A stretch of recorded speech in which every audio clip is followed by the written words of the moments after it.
The 18-month countdown has begun. October opens with nervousness. The market is choppy. Some days up, some days down. But the volume is heavy, really heavy. Professional traders know what this means. High volume during a mature bull market usually means distribution. Smart money selling to dumb money. Then, October 18th, Friday. The market drops sharply. It recovers by the close, but something feels different. Monday, October 21st, more selling.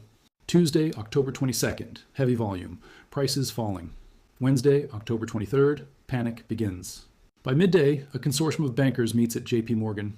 Thomas Lamont, Albert Wiggin, Charles Mitchell, the titans of finance.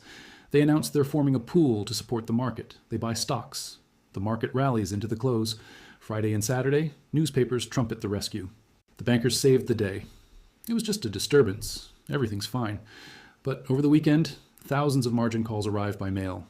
Monday, October 28th, massive selling. The Dow falls 13% in one day. Then Tuesday, October 29th, Black Tuesday, the most infamous day in stock market history. 16 million shares trade. The Dow falls another 12%. In 2 days, the market loses 25% of its value. But here's what's important. This isn't the crash. This is the crack.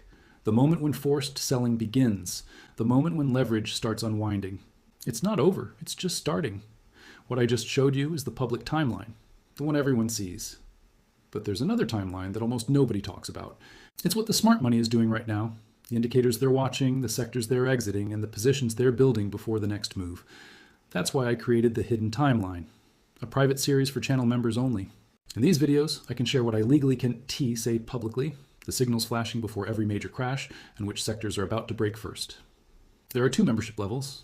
Insider access, just $3 a month, gives you access to the weekly Hidden Timeline updates every Monday and Thursday. But if you want the complete picture, the deep reports, the data, the buy lists, and the truth the mainstream can't show you, that's Empire Circle. Empire Circle members get everything. Exclusive monthly reports, private research PDFs, and premium videos that reveal what's really happening behind the scenes, the kind of analysis I legally can't post publicly. The next private release drops this Thursday. It covers the real institutional positioning for the weeks ahead. Click join, choose Empire Circle, and get access instantly. Because when the crash hits, information won't just protect you, it'll make you. November 2025 to December 2025 is when this happens. Based on the pattern, sometime in the next 30 to 60 days, we'll see the first real break.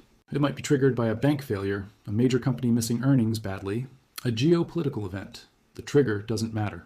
What matters is the system is so leveraged, so fragile, that any shock will start the cascade. Watch for these signs. First, a sharp single-day decline, 3% to 5%. Not unprecedented, but unusual. Then a rally the next day as institutions try to stabilize it. Then another decline, bigger, 5% to 8%. Then the big one, 10% to 15% in a single day or over 2 days. That's the crack. That's Black Thursday and Black Tuesday. And when you see it, understand this isn't the bottom. This is month 1 of 18. After the crash, something unexpected happens. The market stabilizes. From early November through December, prices bounce around but don't collapse further. The Dow is down about 30% from the peak, but it holds that level. Why? Because people believe the worst is over. The newspapers say it was a healthy correction, that the excesses have been purged, that now stocks are attractively valued. Investment advisors tell clients, this is a buying opportunity. You should buy the dip. And some people do. They see stocks 30% cheaper and think they're getting a bargain. This is the dead cat bounce. And it's one of the most dangerous phases because it gives false hope. It convinces people who are sitting on losses that if they just hold on, they'll recover. It convinces people who sold that they made a mistake, that they should buy back in. But underneath the surface, the damage is spreading. Banks are taking losses.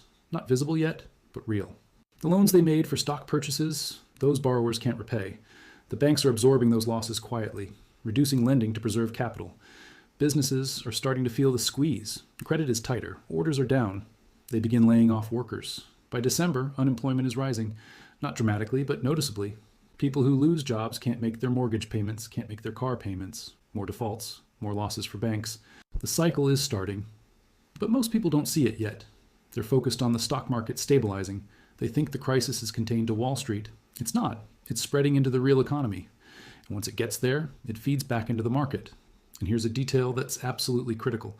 The people who bought the dip in November and December 1929, the people who thought they were getting a bargain at 30% off, they watched their portfolios get cut in half again over the next year, then cut in half again, By the time it was over, they